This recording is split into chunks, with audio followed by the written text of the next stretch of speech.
Okay, let's go.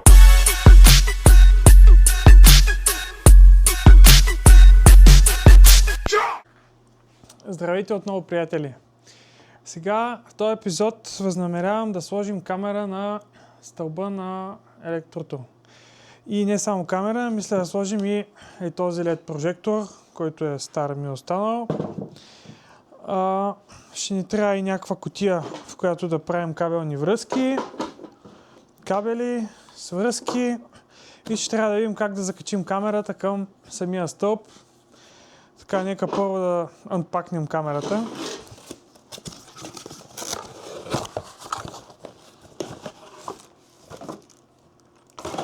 Това е много интересна камера от Xiaomi, която всъщност е две камери. Както може да видите, едната се върти, има абсолютен контрол от телефона, другата също се върти, но стационарно. Веднъж както я нагласите, там си остава, докато тази си я въртим от телефона. Може да се свържи както с Ethernet кабел, така и с Wi-Fi. Единствено трябва да я захраним. Да, ето го. Имаме и някакви крепежи. Така. Трудното, което трябва да измислим, е как се захване самата камера за стълба. Имам няколко варианта, които обмислям. Едното е такива окачвачи за гипсокартонена конструкция.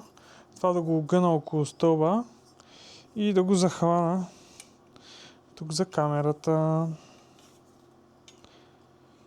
Може и да използвам директно тази пластина тук правата. Тя почти съвпада.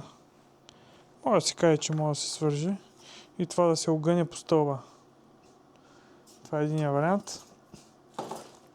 Имам и една друга шина, която е по-гъвкава, по-мекичка и по-тънка.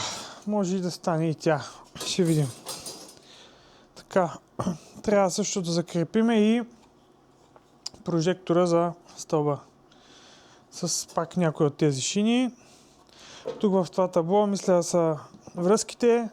Един щепсел да сложа, който да се включи адапторчето. Също така възнамерявам да сложа едно смарт реле, което да ми управлява и тази лампа. Да мога да си я включвам с релето. Мога да се наглася на различни часове. Може също да сложа и един стационарен ключ, който да я включва ръчно. Но нека първо да и удължим кабела, защото, както виждате, няма никакъв кабел. Имам тук една снатка от Temu. Вероятно е пълен боклук. Да свърши някаква работа. Принципно има някакви гумички за изолация. И вътре е една остерклема. Сега ще видим какво ще се получи.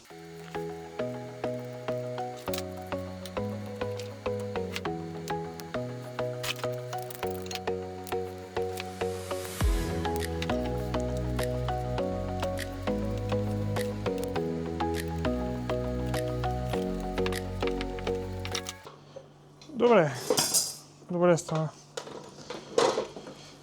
Сега това го отместваме. Може да сложим SD картата на камерата. Само да видим къде се слага.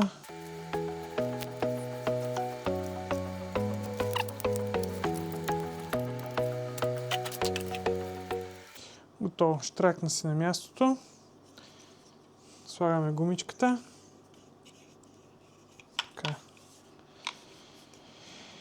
И сега да видим тази кутия.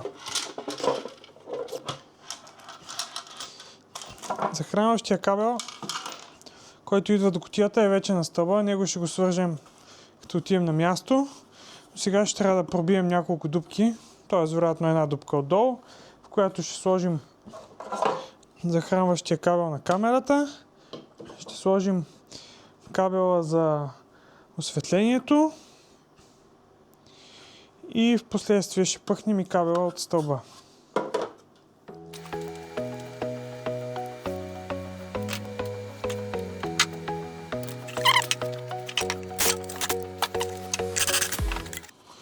Няма да е лоша идея да сложа един штуцер.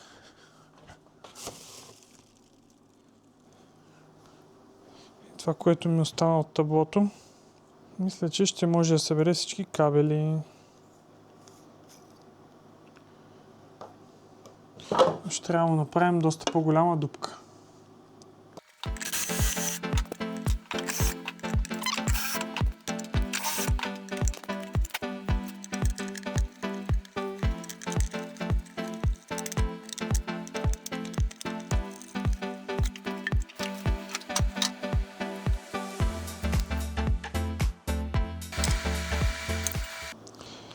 Проблемът е, че май няма да има място за другия захранващ, главния захранващ кабел.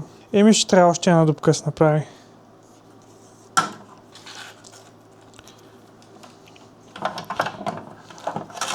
Това е така. Защото щепсела трябва да е в кутията.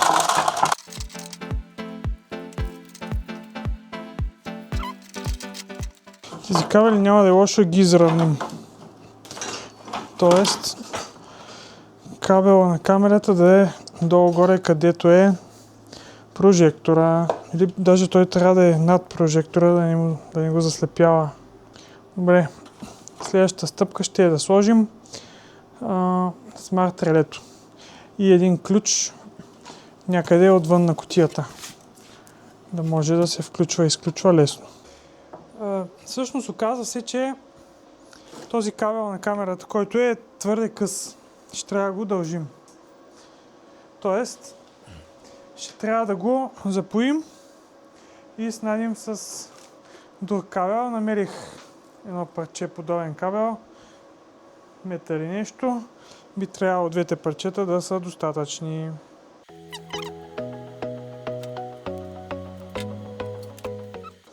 Тук някъде в основата ще го срежа, за да е близо, да е в кутията едната снадка поне.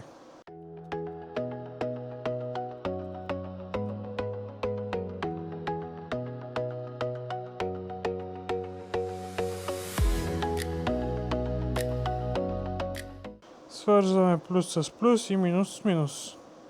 Червено с червено и черно с черно. Но разбира се, ще го запоим. Капваме малко флюс, да стане лесно спойката.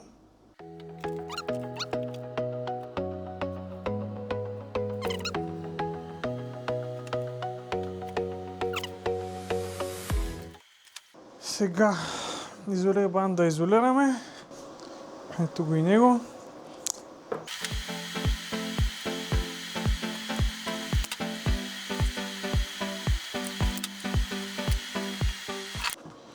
Ето я и първата снадка как се получи.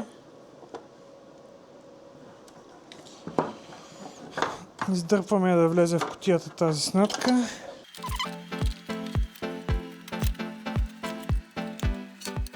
Така. И другата снадка по същия начин.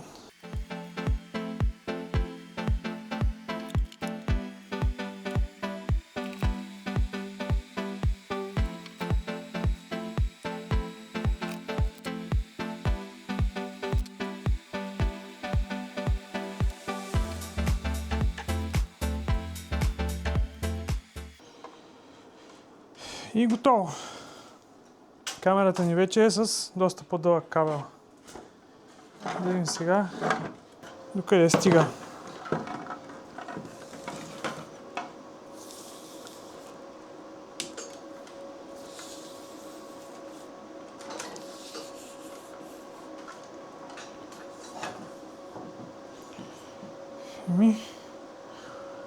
Добре, долу-горе са почти еднакви. Така, намерих някои части. Мисля да използваме и това бутонче за включване и изключване. Единствено се чуя дали го монтирам отдолу или отпред. Отдолу ще е по-неудобно, обаче за водата не ми се иска да е отпред. Но ако е тук в ниската част, няма да е чак такъв проблем, може би. Също така съм нагласил две кабелчета. Това ще го използвам да го свържа накрая като главно захранване за кутията.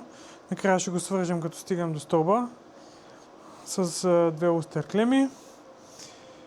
Така, тук ще го сложим, но трябва да пробиме нова дупка в кутията за щуцерчето и за бутончето. Започваме.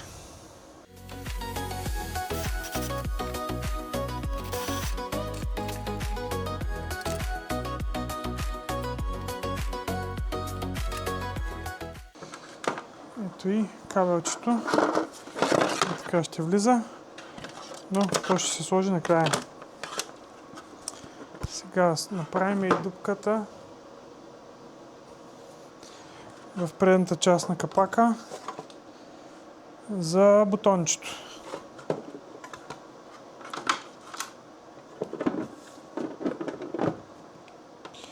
Тук някъде мисля да бъде.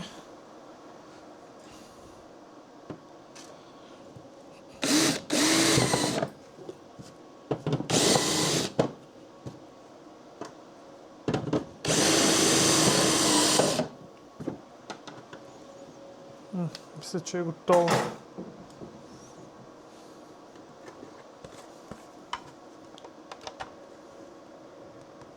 Супер. Сега обаче следва да запоиме две крачета, две кабелчета за този бутон.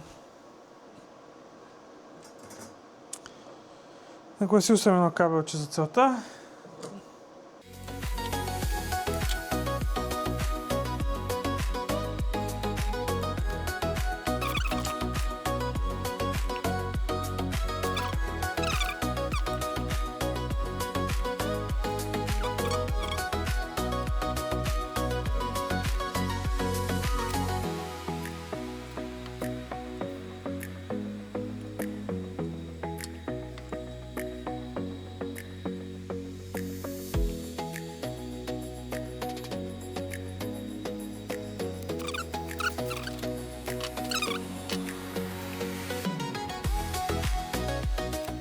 Готово.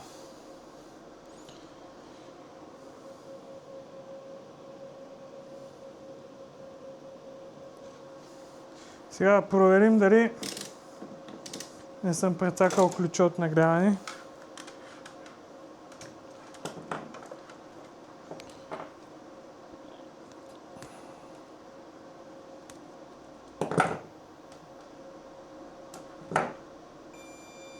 Пищи, значи има връзка. Изключваме и няма връзка. Има? Няма. Бачка.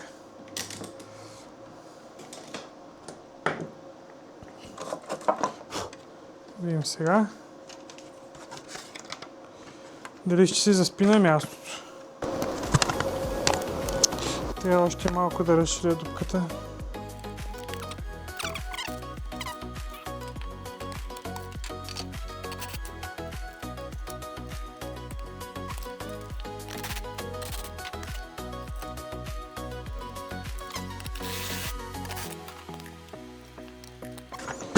То. Сега е време да сложим смарт релето. Използвам една българска фирма Shelly. Това е старо реле, но ще ни свърши работа. Ще му закачим и на него две кабелчета.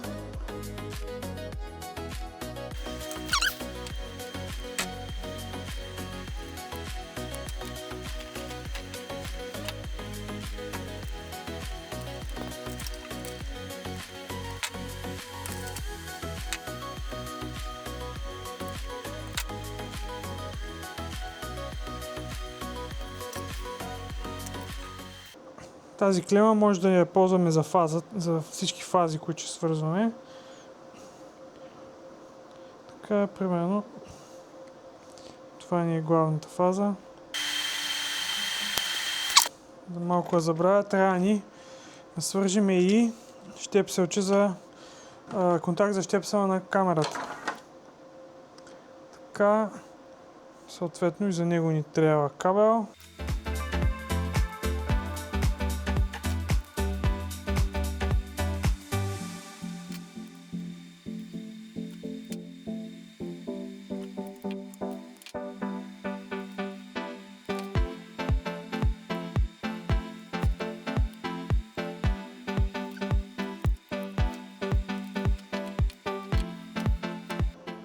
Мисля, че сме готови да правим всички връзки.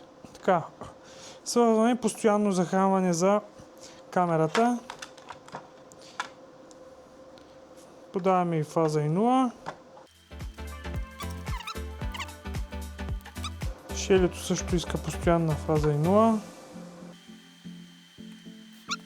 И лампата ще има постоянна 0. Фазата ще дойде от шелето, което ще дойде или от ключа, или от телефона ми.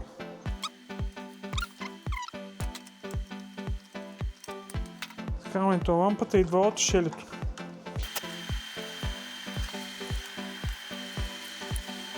Ще му трябва още една фазичка тук, защото това реле е с, така да се, драй контакт. Не вади автоматично фаза, трябва да му я подадем, за да я извади към ключа.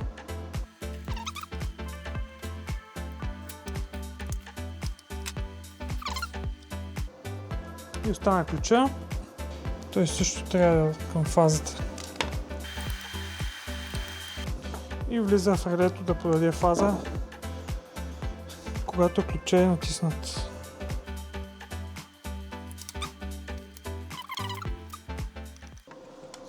И сме готови с таблото. Камерата се включва тук. Ще направим и сега едни тестове, само да закача един щепсел, да го включим в контакт. Ето и едно щепселче. Сега ще включим да видим ще гръмне ли, няма ли. Ето го кабела на камерата.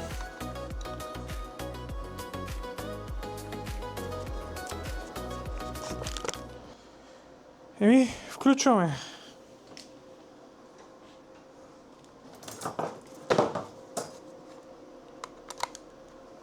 Добре, не гръмна. Ето, че и камерата светна.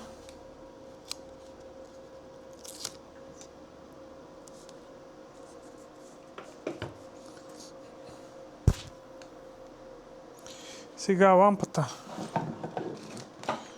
Лампата за момента не свети. Да видим, ще светне ли, като щракнем ключа.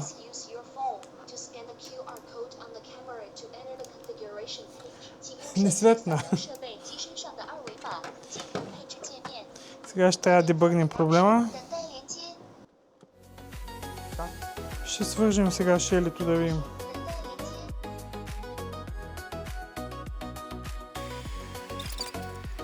Това шели може и да не работи, обаче. Да, нещо. Не му виждам Wi-Fi мрежата. Прием за момента камера. Да ни говори на китайски. Релето не работи, ще трябва да го сменим с друго. Така. Вземах друго шели. По-нова генерация. И ще го сменим старото с това новото. Само да изключим първо, защото да не потанцувам на масата.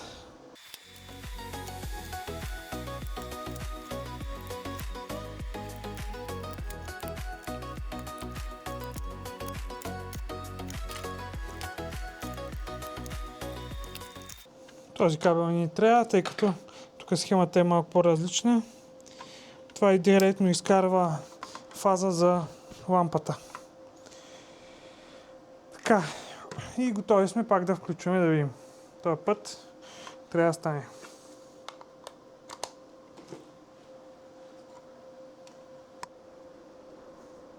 Да видим има ли сега нова Wi-Fi мрежа. Има. Ето я. Директно си добавяме устройството. Виждате го. Ще го добавим чрез Bluetooth. Избираме го. Next. В момента се добавя. Още малко.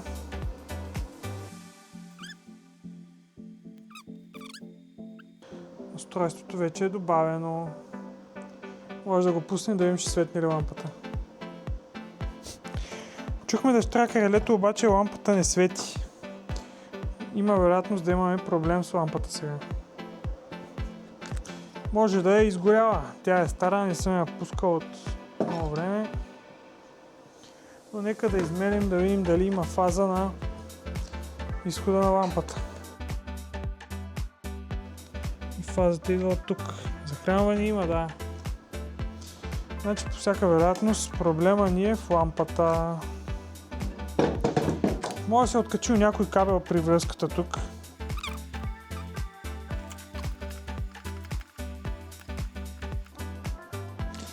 Да, ето.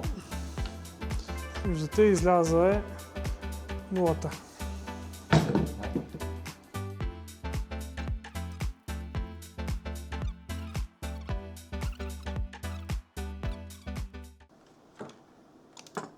Оп, светна. Добре. Сега ще можем да го светнем и през телефона. Хоп. Работи.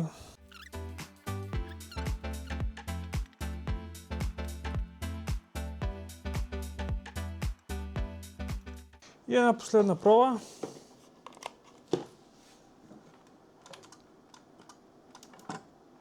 Работи. Еми, това е. Следва да монтираме кутията, камерата и лампата на стълба, което ще е трудното и неприятното. И така, време е за монтаж. Изкарал съм стълбата. Сега само трябва да я разпъна, да я облегна и да не се пребия. Започваме. Докато гледате монтажа на камерата и лампата, ще ви разкажа по-подробно за документалната част. Проектите, урегулирането, ток, вода и така нататък. Нека да започнем с покупката на парцела. Парцела го купих преди 5-6 години и го купих като земеделска земя. Този парцел го взимах от 18 наследника. Беше, честно казано, трудна сделка, но се случи. След като успях да купя парцела, той съответно беше на добра цена, понеже е земеделска земя.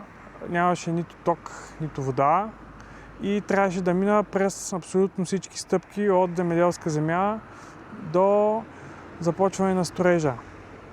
Сега ще ви кажа кои са основните стъпки и в какъв ред се случва всичко. Първо, започваме от земята. Не всяка земеделска земя може да стане ПУП, да има ПУП, подробен устройствен план, който да може да се застроява. За да може това да се случи, трябва да е отредено да може да се строи на този парцел, както е този парцел в случая с статут ССР.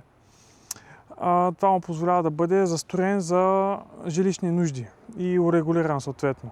Трябва също така да граничи с регулация, да има пътна регулация, за да може да минат всички документи на ПУПа, да се приеме в НАК, да се издаде последствие виза за проектиране, после да се направи проекта, разрешително за строеж и така нататък. Така, парцела, понеже съм го регулирал, имаше някои проблеми, както абсолютно всички парцели, които могат да се случи да регулирате, винаги има някакви проблеми. Този проблем беше, че имаше улица, която попада в парцела. Тоест, разминаваха се границите на кадастъра и регулацията. Затова се прави проект, геодезически проект, който разделя парцела на две части. Частта, която е използваемата, както е спрямо уличната регулация, и частта, която се дарява на общината или може да не се дарява, но в много случаи, ще обясня по-късно, е наложително да се дари.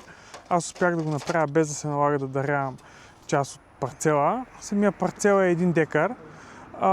Урегулираната част е 850 квадратни метра, като остават 150 квадратни метра, които са за улица. Те са част от уличната регулация.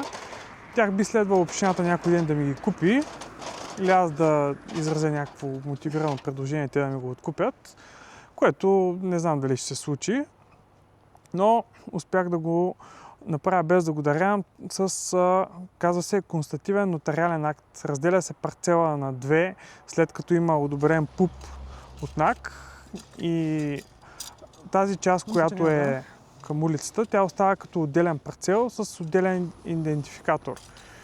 И идентификатора, който е на новия парцел, той се вписва в кадастъра и после се изваждат нови скици и за двата парцела всъщност се изкарват нови скици, които последствие се използват за самото строителство и за цялата документация по издаването на разрешително за строеж. След като се направи ПУП-а обаче, трябва да се извади парцела и от фонд земеделие. Та има някакви такси, които са на квадратен метър. Мога да изподеля, че цялото регулиране, като съм платил на геодезическа фирма, нали, съответно за проектите, платил съм на техни колеги за изваждане от фонд земеделие и всички дребни проектчета, които са искали от НАК, покрай уличните регулации, покрай някакви безопасности и така нататък. Всичкото ми струваше да урегулирам парцела 13 000 лева и ми отне точно 2 години и половина. От септември 22 година започнах до февруари 25 година. Тогава вече почти 2,5. Излезнаха всички писма от НАК, ПУП-овете. След това се взима виза за проектиране от общината. Става виза за проектиране и мотивирано писмо, да се казваше. Започва проектирането. Трябва да се намерите проектанти, архитектурно студио, които имат, нали, всички сертификати, дипломи и колеги, които могат да направят не само архитектурата, ами и конструкция, ВИК, ЕЛ, ОВК, вертикална планировка, геодезия, геология и паркоустройство за озеленяването. След като ги имате тези всички проекти, ги внасяте в общината, заедно с един куп други документи покрай ПУП-а, визата за проектиране, искат се становища от енергоразпределителното дружество, от ВИК-то се иска също. Да ви споделя, преди да ви споделя за водата и за тока, защото, нали, имаше големи препятствия там, набързо за парцела ви кажа, тук параметрите не са много високи. Имаш кота корниз 8,5 метра, коефициента на интензивност кинт е 0,8 и плътност на застрояване е 25%. Какво значи 25% плътност? От целият парцел, който е 1 декар, петното на сградата може да е максимум 25% от този 1 декар, т.е. 250 квадрата. Кота корниз е къде започва корниза на сградата, т.е. покрива, докато коефициента на интензивност е ограничителен показател за максималната застроена площ, която може да се получи спрямо големината на парцела. Т.е. ако имаме кинт 1 и парцела е 1000 квадрата, можем да направим РЗП на сградата 1000 квадратни метра. Тъй като моя кинт тук е 0,8, не мога да направя, нали, той вече и парцела не е 1000, а е 850 след регулацията, т.е. максималното е 0,8 по 850 квадрата, което може да се получи като разгъната застроена площ. Така, проектирането ми отне 4-5 месеца. Проектантите бяха много готини мои приятели от O1 Studio. Ако гледат, поздрави! И така, няколко думи за препятствията по регулирането и издаването на разрешителното за строеж. Най-голямото ми препятствие беше с водата. Въпреки че имаме водопровод на само 20 метра от парцела, ВИК дружеството отказва да даде изходни данни, тъй като самия водопровод не минава пред лицето на имота. Тоест, ако той минава пред лице на съседния имот, но не на този, те ще ви дадат отказ от изходни данни, а тези изходни данни ви трябва за сключване на договора после с ВИК дружеството и за проектирането. Тъй като аз получих отказ, се наложи да се опитам да проектирам водопровод и да си изградя тая връзка от 20 метра до съществуващия водопровод. Затова се ходи в НАК и се искат изходни данни от НАК. Обаче изходни данни от НАК не получих, те ми отказаха също, защото нямало схеми за региона, за водопроводната мрежа в района. Тоест няма схеми за този парцел, не са направени. И което е ново от 24-та или 25-та година е, че вече НАК отказва да издават изходни данни, за да се правят схеми за отделни парцели. Те искат да може да се направи с цялостен план на района. Тоест, въпреки че аз съм съвсем близо до водата, няма как да се направят тези схеми само за моя парцел. Аз мога да пробвам, мога да ги проектирам тези чертежи, да възложа на ВиК проектанти, да направят схемите, но те няма да бъдат приети към ПУП-а, защото НАК вече отказва да се работи на парче. Искат буквално да се направи схема за целия регион, което няма как да стане общо взето. Няма как да го направят. Това първо е тяхна работа. И второ, дори да имах как, то щеше да е чудовищно много усилия, пари, нерви, да разправя с най-различни съседи и дори не съседи, по-далечни парцели, общината, НАК, столична община, абсурд, ужасно, не. И единственият ми начин да взема разрешително за строеж беше чрез сондаж. Обаче, какъв проблем има вече и с сондажите? От октомври 2024 година от РИОСВ са издали някакво писмо, с което се притесняват за питейните води, които се използват от сондаж за битови нужди. Тоест, вече става много по-трудно да се използва сондаж за битови питейни нужди. И това писмо, което са го изпратили там към общините, общо взето казва, че общината може да бъде глобявана, ако издава разрешително за строеж с сондаж за питейна битова вода.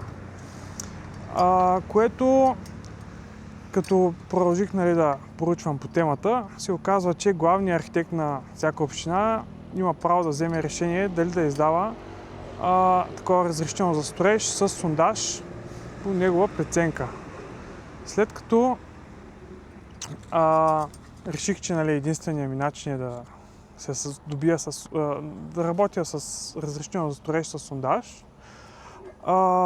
Разчистих храстите по парцела и всъщност видях, че има нещо като сондаж, стар, който е с много малко фи, 110, мисля 115, и който не е достатъчно дълбок, само 10 метра и имаше от тези 10 метра, на последните 4 метра имаше вода.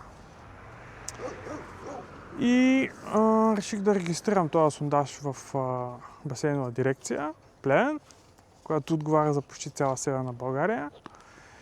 И успях всъщност да го регистрирам.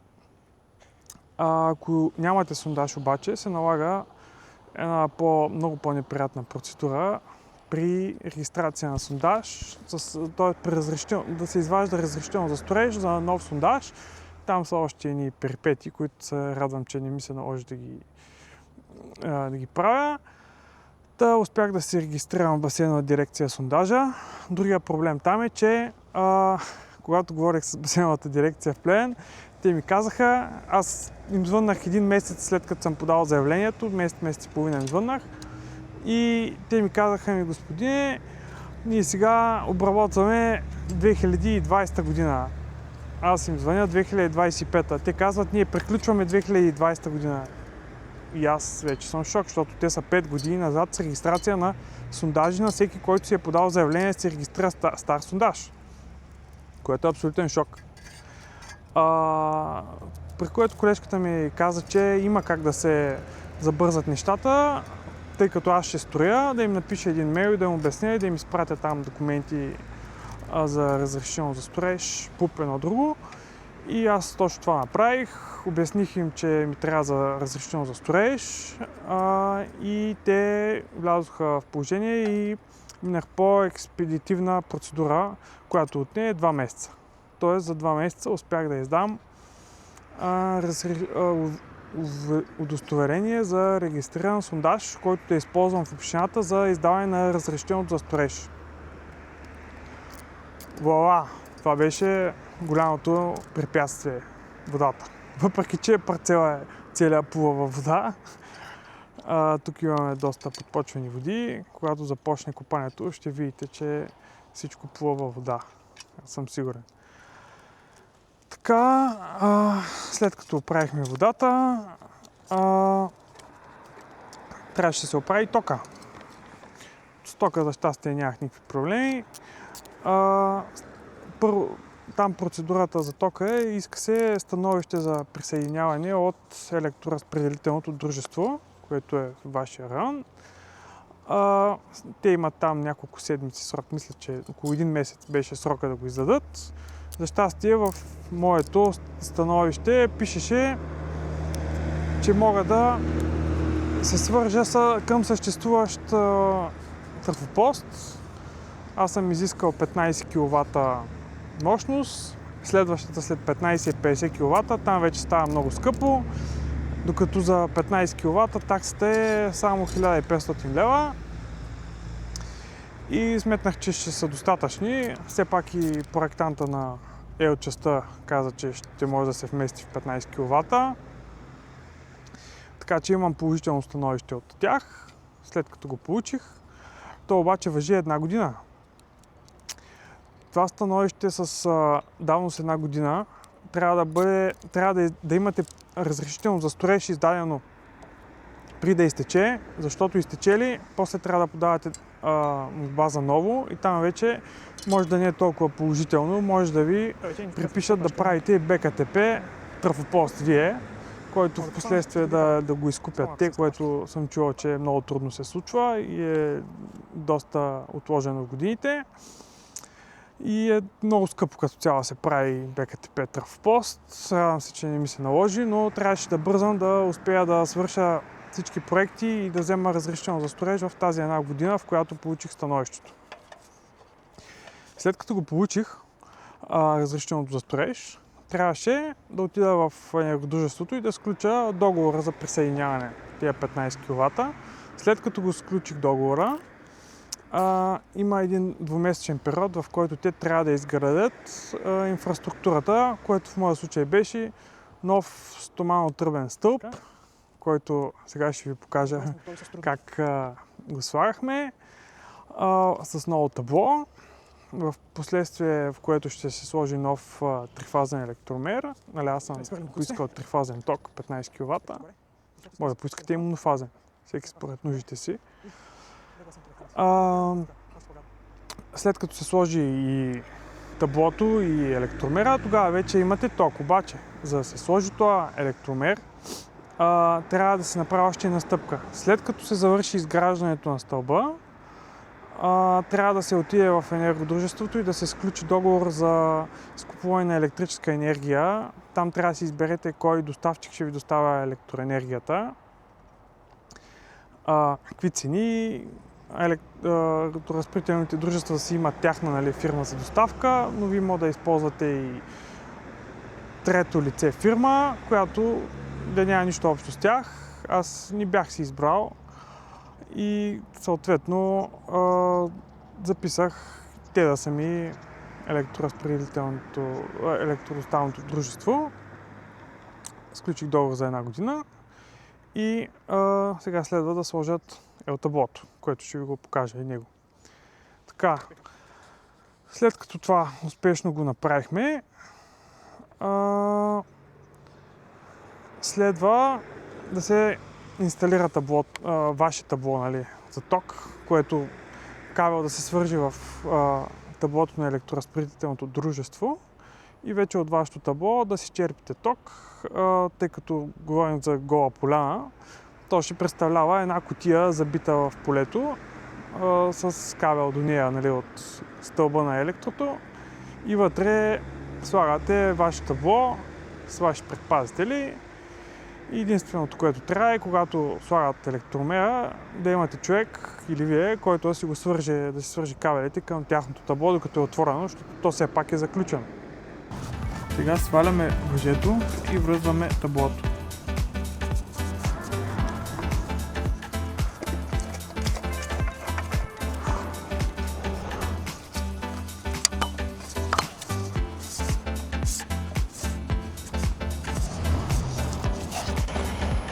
Готово.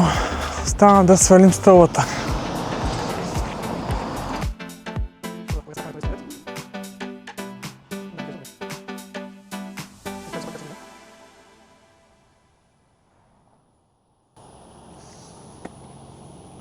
Ето ги двете камери, като можем да командваме долната, нагоре, надолу, наляво, надясно, но като горната тя си е фиксирана.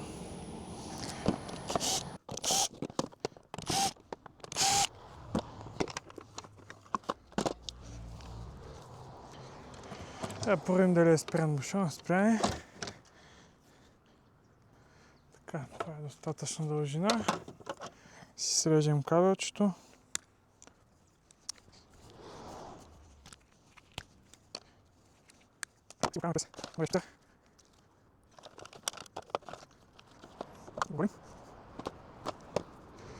И сега си свързваме фаза с фаза, която си бяхме нагласили, и 0 с 0. И сме готови.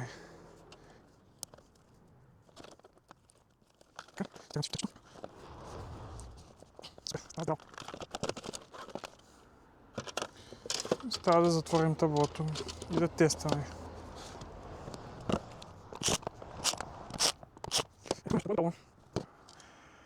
Сега ще взема камерата, за да ви покажа пускането.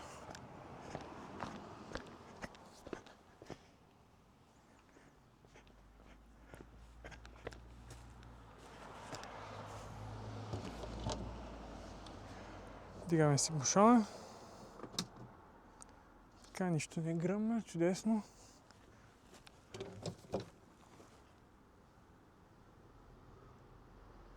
Лампата не свети, нека да пробваме да я пуснем. И ето, че свети. Спираме я. Супер, всичко работи. Сега остава само, ето е камерата, виждате, се върти. Сме готови. И нека да сваляме столата вече. Това е всичко за този епизод. Както обещах в миналия епизод, ето и няколко 3D снимки на къщата, как трябва да изглежда. Довиждане и до нови срещи!